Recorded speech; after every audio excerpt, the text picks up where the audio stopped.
कहते हैं भक्ति में अत्यंत शक्ति होती है और भक्ति की शक्ति के बारे में हमने न जाने कितनी ही कहानियां सुनी। फिर वो चाहे भक्त प्रहलाद के रूप में भक्ति की शक्ति के बारे में जाना हो, ध्रुव भक्त के जरिए हमने भक्ति की शक्ति के बारे में जाना हो, महादेवी अक्का देवी की भक्ति की शक्ति के रूप में हमने जाना हो, फिर धन्ना जाट के भक्ति की शक्ति के रूप में जाना हो, या मीरा की भक्ति की शक्ति के रूप में जाना हो। ऐसे न जाने कितने, मतलब गिनती कर करके हम थक जाएंगे, हमको कईयों के तो नाम तक भी नहीं पता होंगे। लेकिन भक्ति में ऐसी शक्ति है कि वो परमात्मा को खींच लाती है बड़े ही जोर से आपकी तरफ। और आज की कहानी भी इसी के साथ जुड़ी है। भक्ति में शक्ति के साथ कैसा चमत्कार हो गया एक शिव भक्त के साथ। चलिए जाते हैं। नमः शिवाय। नमस्कार दोस्तों, मैं सुमित एक बार फिर से आपका स्वागत करता हूं आपके अपने ही चैनल में परम शिवा में। बचपन से ही शिव को लेकर उनमें बहुत ही ज्यादा उत्साह और जोश था। उनके गांव से 25 किलोमीटर दूर एक शिव मंदिर था और उन्हें हमेशा लगता था कि शिव उन्हें पुकार रहे हैं, उन्हें बुला रहे हैं। पर वो एक बंधुआ मजदूर थे और अपने जीवन पर उनका अधिकार नहीं था, इसलिए वो मंदिर तक नहीं जा पा रहा था। उन्होंने बहुत बार अपने जमींदार से प्रार्थना करी, सिर्फ एक दिन के लिए सही मुझे शिव मंदिर जाने दीजिए, मैं सुबह जाकर शाम को वापिस लौट आऊंगा। जमींदार हमेशा उन्हें यह बोलकर रोक देता कि बहुत काम है, आज तुमको निराही करनी है, कल तुमको खाद डालनी है, परसों कोई और काम है, फिर इतनी सारी जमीन की जुताई भी तो करनी है। नहीं, तुम एक दिन भी बर्बाद नहीं कर सकते, वैसे भी तुम किसी काम के नहीं हो, ऊपर से तुम एक और दिन बर्बाद करना चाहते हो। ऐसा तो मैं बिल्कुल भी नहीं होने दूंगा, मैं तुम्हें बिल्कुल भी नहीं जाने दे सकता। पर उस बंधुआ मजदूर ने हमेशा हर बार अलग अलग दिन में अलग अलग तरह से कोशिशें करी और वो जमींदार भी हर दिन अलग अलग तरह से अलग अलग बहाने बनाकर उनको जैसे कैसे करके वो उनको रोक देता। जैसे जैसे दिन बढ़ते चले गए, महीने में बदलते चले गए, सालों में बदलते चले गए, उस बंधुआ मजदूर के भीतर बहुत ही गहरा लगाव बढ़ता चला गया शिव के प्रति और उनके उस मंदिर के प्रति कि मुझको उस मंदिर में जाना ही है, मुझे वहां पर जाकर शिव से प्रार्थना करनी है, उनका दर्शन करना है और मुझे जाना ही होगा। और इसी तरह से वो एक दिन फिर अपने जमींदार के पास गए और बहुत ही उस दिन उनका जो नजरिया था, उस दिन उनके भीतर का जो भाव था वो बिल्कुल एकदम से अलग था। उनके शरीर के भीतर से एक अलग ही तरह से स्तंभन हो रहा था, उनके शरीर के भीतर से कुछ अलग ही तरह से ऊर्जा प्रवाहित हो रही थी, मानो वो अभी भागकर उस मंदिर में जाना चाहे। तो उसने अपने जमींदार से फिर से प्रार्थना करी कि आप मुझे कल शिव मंदिर में जाने की आज्ञा दीजिए, मैं सारा काम अभी के अभी निपटा दूंगा, आप मुझे जाने दीजिए, मैं शाम को लौट आऊंगा। जमींदार ने फिर उसको रोक दिया, फिर उसको बोला कि पिछली बार तुम्हारी मां बीमार थी तब तुमने छुट्टी मांग ली, फिर उससे पहले तुम्हारी बहन की शादी थी फिर तुमने छुट्टी मांग ली, और पिछली बार उससे पिछली बार 3 बार तुमने अपनी दादी की मौत का बहाना बनाकर मुझसे छुट्टी मांगी है। इस बार तो मैं तुमको कतई छुट्टी नहीं दूंगा, चाहे तुम लाख मुझसे मन्नतें करो, लाख मुझसे तुम कोशिश करो, लेकिन मैं छुट्टी तुमको कतई नहीं दे सकता। उस बंधुआ मजदूर ने उस दिन न जाने उसके भीतर ऐसी कौन सी ऊर्जा का प्रवाह रहा था, वो बार बार अपने जमींदार से बोलता रहा, बार बार वो रुका ही नहीं। और फिर हार कर जब ना जाने जमींदार के मन में कौन सा भाव पैदा हुआ, वो पिघल गया और उसने तुरंत हाँ कर दी, चलो ऐसा है, तुम जाओ, कल सुबह जाओ और शाम को टाइम पर लौट आना। और इससे सुनते ही वो बंधुआ मजदूर बहुत ही ज्यादा खुश हो गया, उसकी खुशी का ठिकाना ही नहीं रहा। लेकिन दूसरे ही क्षण में उस जमींदार के मन में फिर दूसरा विचार आया, अरे ये मैंने कौन सी गलती कर दी, ये मैंने इसको किस तरह से ये आज्ञा दे दी, काम इतना पड़ा हुआ है, ये कल चला जाएगा तो काम कैसे होगा, कैसे संभाला जाएगा काम को। तो उसने तुरंत उस बंधुआ मजदूर को एक सामने शर्त रख दी कि 40 एकड़ जमीन है, तुम इसको जोतो और कल सुबह मंदिर जाकर तुम शाम को लौट आना। उस बंधुआ मजदूर के भीतर जितना उत्साह, जितना प्रेम, जितनी उसकी ऊर्जा थी, वो एकदम से वहीं भीतर ठहर गई, मानो वो एकदम से दब गई, क्योंकि वो इतना मूर्ख नहीं था, उसको समझ थी कि रातों रात 40 एकड़ जमीन को जोतना तो पागलों जैसी बात ही है, मूर्खतापूर्ण बात ही है।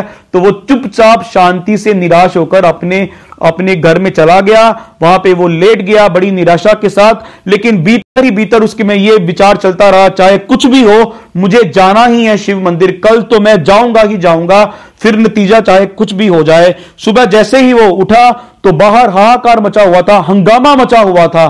तो जैसे ही उसने देखा, वहां पूरा गांव का गांव उसके सामने आकर खड़ा हो गया। वो जमींदार, उसकी बीवी और उसका बच्चा, जो जमींदार की बीवी थी उसका बच्चा था, वो तो उस बदुआ मजदूर के पैरों में वो लेट गए, उसके पैरों को छू लिया, एकदम साष्टांग प्रणाम कर दिया। और वो जमींदार हक्का बक्का रह गया, क्योंकि वो 40 एकड़ जमीन रातों रात जुत चुकी थी, उसका वो काम हो चुका था और पूरा गांव जान चुका था कि इस पर शिव की कृपा हुई है, परमपिता की कृपा हुई है। तो किसी ने उसको चांदी के सिक्के दे दिए, किसी ने भोजन दे दिया, तो किसी ने उसको छड़ी दे दी। वो सभी ने बोला, गांव वालों ने, कि इस पर साक्षात शिव की कृपा हुई है, शिव ने इसे खुद अपने मंदिर के लिए चुना है, शिव ने इसे खुद उस मंदिर के दर्शनों के लिए चुना है। तो सभी ने उसका बहुत आदर किया, सम्मान किया। और वो वहां से जब निकला मंदिर के लिए, तो मंदिर के सामने आकर खड़ा होकर वो रोने लगा। उस मंदिर के बिल्कुल सामने नंदीगंज की प्रतिमा थी, जो कि बहुत ही विशाल थी। और वो उस मंदिर के सामने खड़ा होकर एकदम से वो रुक गया, क्योंकि वो बहुत ही छोटी नीच जाति का था। और उस समय नीच जाति के लोगों को मंदिरों में जाने के लिए मना ही थी, वर्जित था, उनको रोका जाता था। और वो बदुआ मजदूर जानता था, अगर उसने कोशिश भी करी तो लोग उसको मंदिर में प्रवेश नहीं करने देंगे और उल्टा उसको बहुत ज्यादा मारा जाएगा। तो इसी भाव को उसने अपने फिर भीतर दबा लिया। उसकी आंखों में आंसू आ गए, वो एकदम मंदिर के सामने खड़ा हो गया। लेकिन जैसा कि मैंने पहले बताया कि शिव मंदिरों में मंदिर के बिल्कुल सामने नंदीगंज जी रहते हैं, लेकिन उस मंदिर के जो नंदीगंज जी वो बहुत विशाल थे और उनको शिवलिंग के दर्शन नहीं हो पा रहे थे। उस बदुआ मजदूर को उसकी आंखों में आंसू टपकने जैसे ही लगे, तो उसी क्षण एक चमत्कार हुआ। वो जो नंदीगंज की प्रतिमा थी, वो उस मंदिर के जो सामने बिल्कुल थी, वो वहां से खिसक गई और मंदिर का रास्ता एकदम साफ, और उनके सामने उनको शिवलिंग के शिव स्वरूप जो निराकार परमपिता परमात्मा है उसके दर्शन हुए। उसकी आंखें, उसका भाव, उसकी ऊर्जा न जाने कितने गुना ज्यादा बढ़ गई। उसकी आंखों से पानी ऐसे बहने लगा जैसे कोई नदी, जैसे वो कितने समय से वो जो भाव शिव के अपने भीतर दबा के बैठा था, वो सारा का सारा प्रेम, सारा भाव उस आंसुओं में छलकता हुआ उसने वहीं पर साष्टांग प्रणाम किया। और उस दिन के बाद उनका नाम हुआ नंदनार। हालांकि पहले उनका नाम कोई भी नहीं जानता था। हमारे इतिहास के में ये जो कहानी बताई गई है, उनके नाम के बारे में चर्चा नहीं करी गई है। लेकिन जैसे ही वो नंदीगंज जी की प्रतिमा उस मंदिर से हटी और उनको शिवलिंग के दर्शन हुए, तो उनका नाम हुआ नंदनार संत। और वो बहुत ही बड़े संत हुए, नंदनार संत। प्रणाम है ऐसे भक्तों को, संतों को। यकीन मानिएगा दोस्तों, मेरे मन में इतना भाव जगा इन संत के लिए, और मैं आंखें बंद करके बस मैं ये सोच रहा था, मैं ये विजुलाइज कर रहा था, मैं अपने सामने वो दृश्य ला रहा था, किस तरह से वो रो रहे होंगे, किस तरह से उनके मन में ये विचार आ रहा होगा कि मैं नीच, हालांकि ये बड़ी अज्ञानता की बात है, जो उच्च और नीच जात के कारण लोगों को रोका जाता है या अलग धर्म के कारण रोका जाता है परमात्मा के घर में प्रवेश करने के लिए। कितनी मूर्खता, कितनी अज्ञानता है लोगों के भीतर। चलो वो बात तो हम साइड पे रखते हैं। लेकिन जब मैंने ये चीज सोची, कैसे संत रहे होंगे, क्या शक्ति कमाल के उनतर, क्या भाव, क्या प्रेम उनके भीतर, किस तरह से नंदीगंज ने अपना स्थान छोड़ दिया उनको शिव दर्शन करवाने के लिए।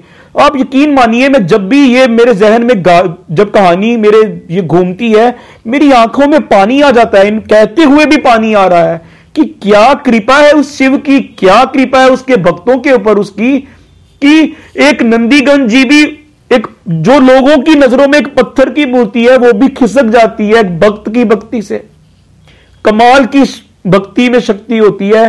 और मैं दो शब्द कहना चाहूंगा यहाँ पे भगवान शिव के भजन के, और मैं उनसे प्रार्थना करना चाहूंगा कि हे परमपिता शिव, हे कृपा निदान, ऐसा प्रेम, ऐसी भक्ति और ऐसा जो विश्वास है, श्रद्धा है, हमारे सभी के भीतर जगाओ। ये प्रेम जगाओ हे परमपिता परमात्मा, ये विश्वास हमारे भीतर भी जगाओ और आपकी कृपा करो हम सभी के भीतर आपका भी इस तरह से प्रेम जागृत हो। यही मैं प्रार्थना करता हूं। दो भजन की लाइनें जो मेरे गुरुदेव जी को बहुत सुंदर भजन लगता है और मेरे को भी बड़ा सुंदर भजन लगता है, उसकी दो लाइनों से मैं इस सुंदर कहानी का अंत करना चाहूंगा। भजन इस तरह से है। तेरे कैलाश का अंत न पाया, तेरे कैलाश का अंत न पाया, अंत बेअंत तेरी माया, हो बोले बाबा अंत बेअंत तेरी माया। शंकर संकट हरना, शंकर संकट हरना, शिव कैलाश के वासी, शिव योगी के राजा, शंकर संकट हरना, शंकर संकट हरना, हे बोले बाबा शंकर संकट हरना, ओ बोले बाबा अंत बेअंत तेरी माया, हो बोले बाबा शंकर संकट हरना। तेरी माया तो अनंत काल से बेअंत है और अनंत काल तक बेअंत रहेगी। बस उस माया से हमको ऊपर उठाना है परम शिव और अपने चरणों में लगाना, ये जीवन सार्थक हो। इसी के साथ मैं आज्ञा लूंगा और सभी को बोलूंगा इस कहानी को ज़्यादा से ज़्यादा लोगों में बांटिएगा, अपने फैमिली में, फ्रेंड्स के साथ, ताकि ज़्यादा से ज़्यादा लोगों तक ऐसी कहानियाँ पहुँचे। नमः शिवाय, जय गुरुदेव, जय नित्यानंद। परम पिता परमात्मा परम शिव आप सभी का बहुत बहुत बहुत बहुत बहुत भला करे। नमः शिवाय, नमः शिवाय, नमः शिवाय। जय हो संत नंदनार की। नमः शिवाय, नमः शिवाय, नमः शिवाय।